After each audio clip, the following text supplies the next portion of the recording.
Hello.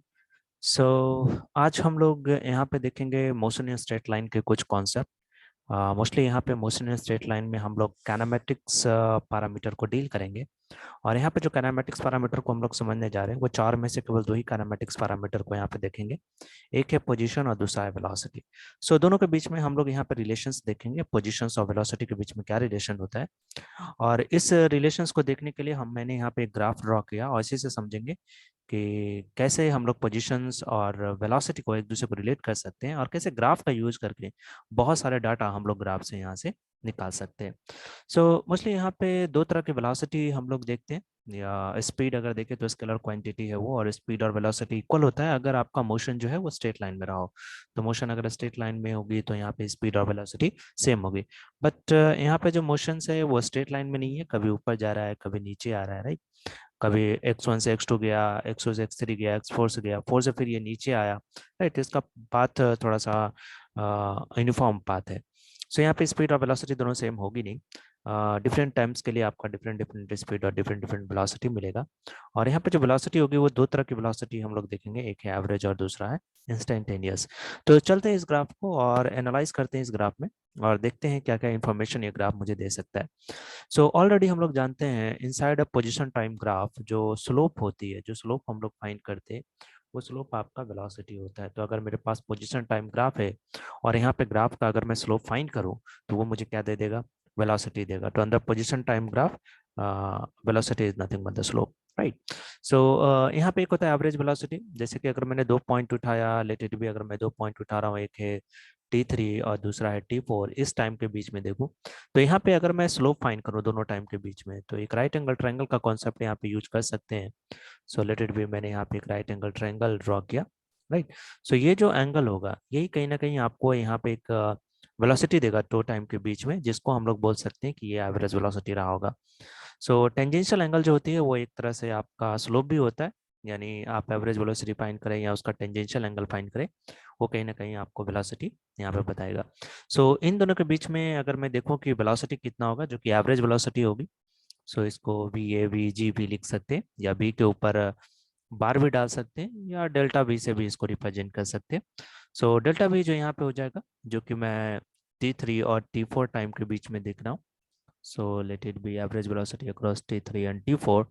तो इसको simply मैं लिख सकता हूँ जो मेरी फाइनल पोजीशन रही होगी, ओके, दैट है T4 पे minus initial position divided by T4 minus T3, right. So ये जो है ये है आपका T4 माइनस T3 डिस्टेंस, और ये जो है ये है आपका जो लेंथ है nothing but x4 minus x3। तो ये कहीं ना कहीं आपका एवरेज वेलोसिटी रहा होगा जो दो टाइम पीरियड के बीच में फाइंड करते हैं। और ऊपर से साथ में हम लोग देखें, क्योंकि ये यहाँ पे अगर हम लोग स्लोप देखें या एंगल देखें, सो एंगल कहीं ना कहीं जीरो से बड़ा है, 0 डिग्री से बड़ा है, यानी ये ऊपर की जा रहा है। तो मैं बोल सकता हूँ कि ये वेलोसिटी जो रहा होगा, क्योंकि इस तरह से इसका स्लोप हम लोग देखेंगे और ये ऊपर की ओर जा रहा है, तो कहीं ना कहीं ये वेलोसिटी जो रहा होगा वो एवरेज वेलोसिटी वो ग्रेटर देन जीरो यहाँ पर रही होगी, ठीक है ना। That is the case. Similarly अगर मैं T4 पॉइंट पे जाऊं, या लेट इट बी, अगर मैं जस्ट लाइक इस पॉइंट को अगर मैंने कंसिडर किया कि जो कि एक तरह से T4 पॉइंट है, सो अगर मैं T4 पॉइंट पे जाऊं तो वहाँ पे वेलोसिटी जो रहेगा वो कहीं ना कहीं जीरो रहेगा। इवन T5 पॉइंट पे भी जाए तो वेलोसिटी जो रहेगा जीरो रहेगा, वो वेलोसिटी हम लोग देखेंगे।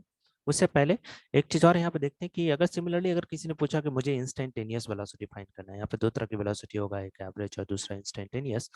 सो लेट इट भी, अगर मुझे इंस्टेंटेनियस वेलोसिटी फाइंड करना है इन्हीं दो T3 पॉइंट पे, तो इंस्टेंटेनियस वेलोसिटी जो होता है सिंपली हम लोग एक पॉइंट पे जब हम लोग फाइंड करते हैं किसी भी एक टाइम पीरियड पे, तो that is called as instantaneous, right, suddenly, या सिंपली वेलोसिटी उसको बोल सकते हैं।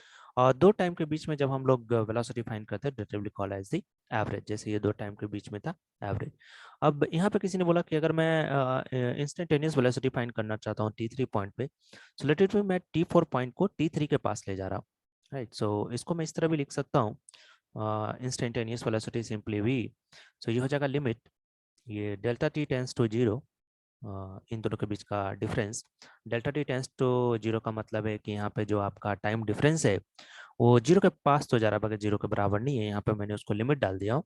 और ये सिंपली जो आपका हो जाएगा that is nothing but your delta of x by delta of t, right. तो इसको हम लोग लिख सकते हैं dx divided by dt, right. तो ये dx डिवाइडेड बाई dt जो है वो एक तरह से आपको बताएगा इंस्टेंटेनियस वेलोसिटी, राइट। तो यहाँ पे डिफरेंशिएशन अगर हम लोग पोजीशन का करें तो मुझे इंस्टेंटेनियस वेलोसिटी देगा। उसी तरह से अगर मैं ग्राफिकली यहाँ पे देखूँ तो इस पॉइंट पे अगर आप देखेंगे और मुझे इंस्टेंटेनियस वेलोसिटी फाइंड करना है, तो यहाँ पे ये कहीं ना कहीं एक छोटा सा टेंजेंट ड्रॉ अगर मैंने किया इस तरह से, ये टेंजेंट जो होगा यही टेंजेंट आपको स्लोप बता देगा, और ये जो एंगल होगी यही एंगल आपको बताएगी कि आखिर इसकी वेलोसिटी कितनी होने वाली है। तो ये टेंजेंट ऊपर की ओर जा रहा है, तो यहाँ पे बोल सकते हैं कि ये वेलोसिटी कहीं ना कहीं ग्रेटर देन जीरो रहा होगा।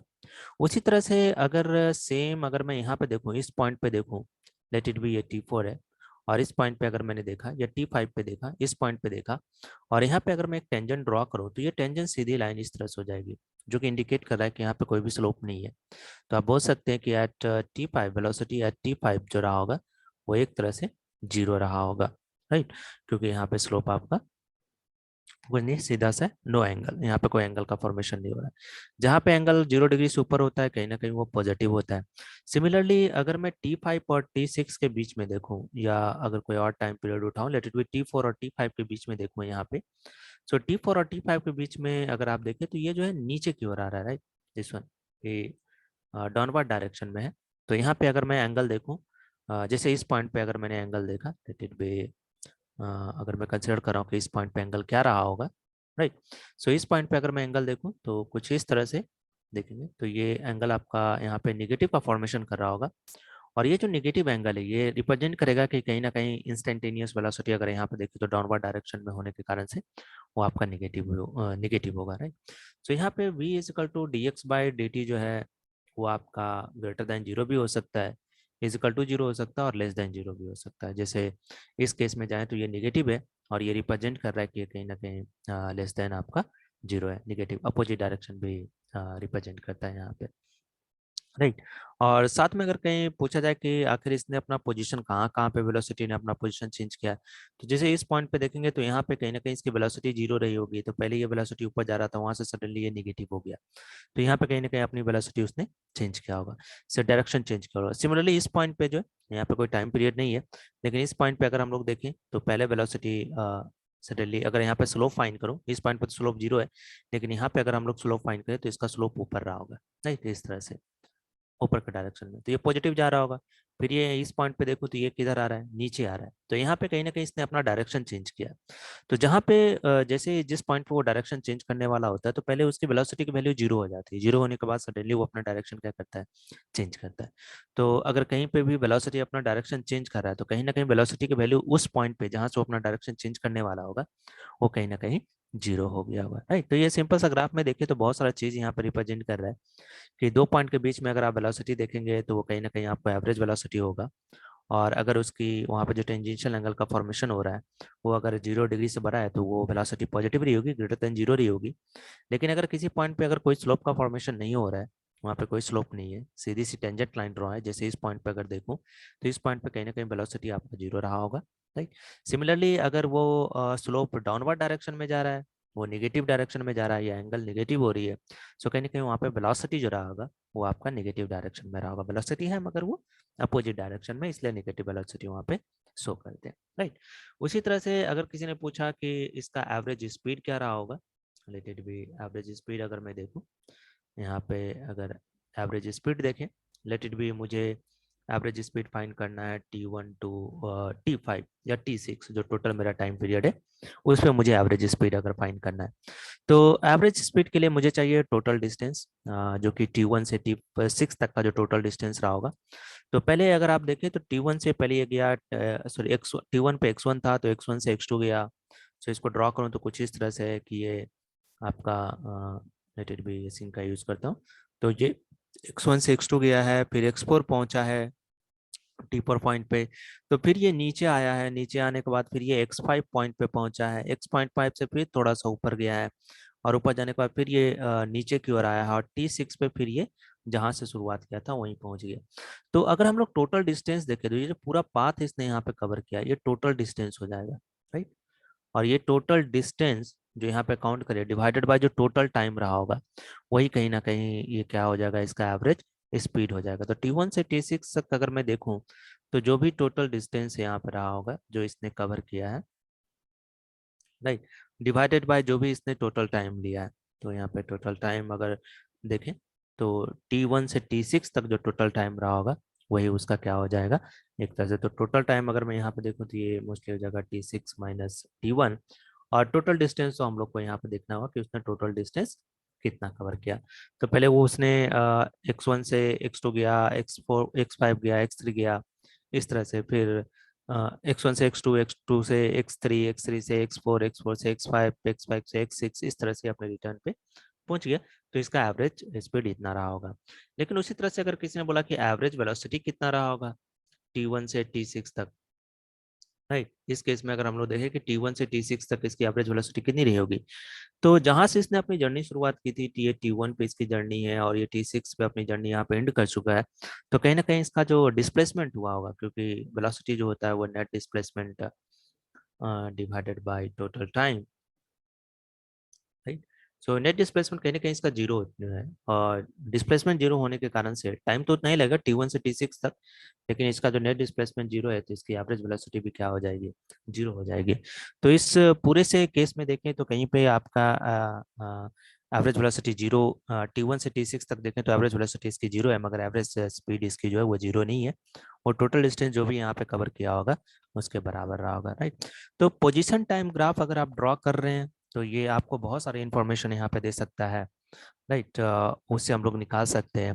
और मोस्टली अगर कोई इक्वेशन दे जैसे कि x is equal to 2t², इस तरह का कोई इक्वेशन रहे और उसमें अगर आपको पूछ दे कि किस पॉइंट पे इसका जो वेलोसिटी है वो पॉजिटिव है, किस पॉइंट पे इसका वेलोसिटी जो है वो निगेटिव है, तो पहले हम लोग उसका ग्राफ बना लेते हैं और ग्राफ बना के फिर उसका स्लोप देखते हैं। अगर स्लोप ऊपर की तरफ आ रहा होगा तो कहीं ना कहीं पॉजिटिव वेलोसिटी रहा होगा, स्लोप नीचे की ओर आ रहा होगा तो कहीं ना कहीं निगेटिव वेलोसिटी रहा होगा। और इंस्टेंटेनियस अगर किसी पॉइंट पर उसका स्लोप जो है अगर वो सीधी सीधी लाइन जा रही है तो कहीं ना कहीं वहाँ पे वेलोसिटी जो रहा होगा वो जीरो रहा होगा। जैसे यहाँ पे T4 पॉइंट पे इसकी वेलोसिटी जीरो है। और जहाँ पे उसकी वेलोसिटी जीरो होता है कहीं ना कहीं वो उसके बाद अगर उस फिर से जर्नी कंटिन्यू कर रहा है तो वहाँ पे कहीं ना कहीं वो अपना डायरेक्शन को चेंज करेगा। जैसे T4 पॉइंट पे इसने अपना डायरेक्शन क्या कर दिया, चेंज कर दिया। तो मोशन को समझने के लिए ग्राफ को समझना बहुत जरूरी है, राइट। चाहे वो कोई पोजिशन टाइम ग्राफ हो, वेलोसिटी टाइम ग्राफ हो या कोई और भी ग्राफ हो, तो ग्राफ को एनालाइज करना बहुत जरूरी है और बेसिक मैथमेटिक्स इसमें आना चाहिए। तो ये कुछ पॉइंट है। तो जब भी इस तरह का क्वेश्चन आए तो पहले ग्राफ प्लॉट कर लेते हैं, ग्राफ प्लॉट करके फिर वहां से हम लोग बहुत सारे पॉइंट्स को एनालाइज कर सकते हैं। और अगर वेलोसिटी पूछे तो इसको पहले डिफरेंशिएट कर लेंगे, डिफरेंशिएट करने के बाद उस इक्वेशन को में डिफरेंट टाइम को पुट करके हम लोग फाइंड कर सकते हैं उसकी वेलोसिटी कितनी होगी। जैसे T3 पे फाइंड करना है कि वेलोसिटी क्या रहा होगा, इंस्टेंटेनियस वेलोसिटी अगर पूछे कि क्या रहा होगा, तो सिंपली क्या करेंगे, इसको डिफरेंशिएट कर देंगे और टाइम का वैल्यू पुट करके वहाँ पे क्या निकाल लेते हैं हम लोग, इंस्टेंटेनियस ऑफ एवरेज वेलोसिटी निकाल रहे थे। तो आगे कुछ इस तरह का क्वेश्चन देखेंगे जिसमें हम लोग इंस्टेंटेनियस और एवरेज वेलोसिटी निकालना सीखेंगे। आज के लिए हम लोग इतना ही रखते हैं। ओके, सो होप सो ये समझ में आया होगा, राइट। और इसके आगे कुछ और भी देखेंगे। आज के लिए इतना ही। Okay then, bye bye.